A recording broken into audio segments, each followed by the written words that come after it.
semua. Bagus, mantap. Oke? Yang tidak gosok gigi datang ke sekolah. Mantap. Tadi ke sekolah jalan apa diantar? Jalan. Jalan pakai apa? Kaki. Kaki itu apa? Alat? Alat. Oke, sekarang sebelum kita belajar, ada baiknya kita mengucap syukur dulu. Ayo, siapa berdoa? Ya. Sebelum kita belajar, ada baiknya kita berdoa. Berdoa dimulai. Berdoa selesai. Ya. Sekarang coba buka dulu bukunya, tema 1, pembelajaran 1 yang ada di halaman 2. Perhatikan dulu bukunya. Di situ ada gambar siapa? Ya, coba dibaca dulu sebentar pembicaraan mereka di depan kandang kelinci. Ayo.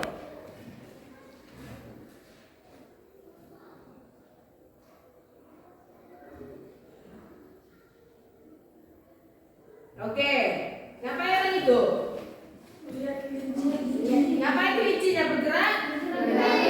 Kenapa bisa kelincinya bergerak?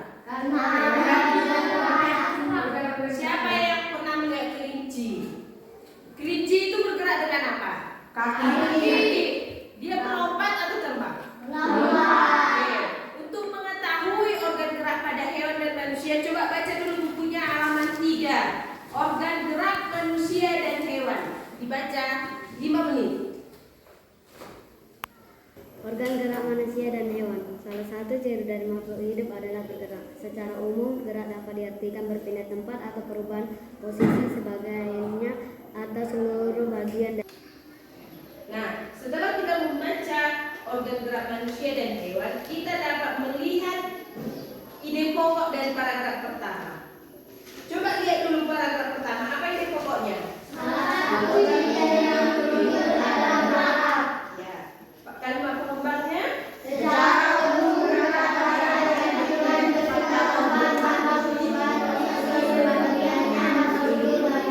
Oke, mantap. Salah satu ciri dari makhluk hidup adalah bergerak. Kalau ciri dari makhluk hidup itu bergerak, siapa di sini yang nggak pernah bergerak? Karena jatuh, siapa pernah nggak bergerak? Siapa yang pernah rusak alat geraknya? Semua. Gimana rasanya? Sakit. Kalau sudah sakit, alat geraknya masih bisa digunakan seperti biasanya? Saya. Oke. Bergerak diartikan berpindah tempat sebagian atau seluruhnya. Sebagian atau seluruhnya. Oke, perhatikan dulu paragraf kedua. Gerak pada manusia dan hewan menggunakan organ gerak yang tersusun dalam sistem gerak. Organ gerak berguna untuk berjalan, berlari, melompat, meloncat, menyeberang, menggali, memanjat, berenang, dan sebagainya. Itulah fungsi alat gerak bagi manusia. Bagi manusia, kalau untuk hewan, untuk berlari. Kalau di ikan, berenang. Kalau ayam, berjalan. Terbang bisa? Bisa. Banyak lagi fungsi alat gerak yang terdapat pada hewan. Makanya kau sebagai manusia yang membutuhkan alat gerak, dijaga alat gerak. Ya, jangan dibiarkan alat geraknya rusak. Kalau manjat-manjat, jangan sampai jatuh. Karena kalau sudah jatuh alat geraknya pasti rusak. Kita bakalan terbalik sakit. Kalau sudah rusak, tidak ada aktivitas yang bisa kita lakukan. Di gambar ini mereka melihat kelinci yang sedang di kandang. Kelinci itu kan bergerak-gerak. Kenapa bisa dia bergerak-gerak? Kata Pak Rudi, karena kelinci memiliki organ gerak.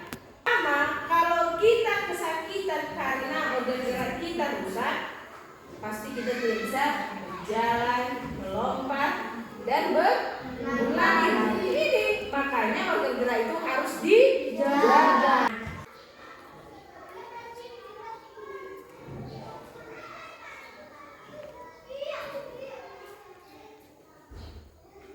Setelah selesai membaca di halaman 3, coba tentukan dulu ide pokoknya. Setelah kamu tentukan, kerjakan di kertas selembar yang sudah ibu sediakan. Oke, karena tugasnya sudah selesai, bisa satu orang mengumpulkan ke depan tugasnya. Ayo Abel, tolong kumpulkan. Oke, terima kasih. Oke, baik. Sekarang Ibu mau membagi kelompoknya jadi dua. Kelompok satu nanti di sebelah sini, kelompok dua sebelah sini. Ayo. Nah, sudah? Itu kita disuruh berdiskusi pengertian tentang ide bacaan, fungsi ide pokok, cara menentukan ide pokok. Jadi setiap kelompok itu mendiskusikan tentang yang tiga ini tadi. Setelah didiskusikan, nanti Ibu suruh maju ke depan untuk saling bertukar jawaban. Oke? Pokok itu apa? Taruh di sini. Fungsinya ide pokok apa? Terus di sini. Sekarang Ibu mau kelompok satu untuk membacakan jawabannya atau hasil diskusinya ke depan. Ayo. Di sini. Pengertian ide pokok bacaan. Ide pokok biasanya ada di awal paragraf, di tengah paragraf, dan di akhir paragraf. Terima kasih. Silakan duduk. Kasih tepuk tangan dulu. Membacakan jawabannya ke depan. Ayo. Pengertian ide pokok bacaan. Jawaban. Ide pokok adalah gagasan yang menjadi dasar sebuah paragraf. Ide pokok bisa berada di awal paragraf, di tengah paragraf, atau di akhir paragraf. Oke, terima kasih. Kasih tepuk tangan. Oke. Sekarang Ibu mau memperjelas apa itu ide pokok bacaan. Kalau dia ide pokok bacaan itu merupakan inti atau dari kata-kata yang utama, kata-kata penting yang ada di sebuah paragraf. Ya, dibaca dulu semua paragraf, isi paragrafnya, tentukan yang mana ide pokoknya. Biasanya Ibu ada kata yang penting atau kata kuncinya.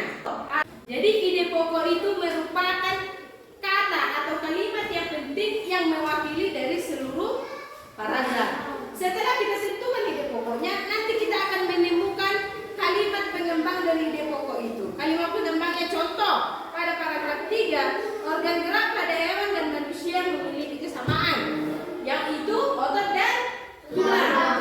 Fungsi dari otot dan tulang ini untuk berjalan, berlari, melompat, meloncat. Fungsi ide pokok itu yaitu untuk menentukan inti dari sebuah paragraf. Cara menentukan ide pokok bagaimana? Biasanya terdapat pada awal paragraf, di tengah paragraf, atau di akhir paragraf. Namun dia merupakan kata kunci yang mewakili keseluruhan dari bacaan itu. Oke? Tugasnya di rumah nanti, buka dulu bukunya halaman 17. Buka bukunya halaman 17. Nah, dari bacaan gerak ikan dalam air, nanti kalian di situ akan menentukan ide pokok dan kalimat penembak. Itu tugasnya di rumah. Oke? Nah, sekian pembelajaran kita hari ini. Ibu harap nanti sebelum sekolah kelasnya disambung, sampai di rumah istirahat, jangan keluyur.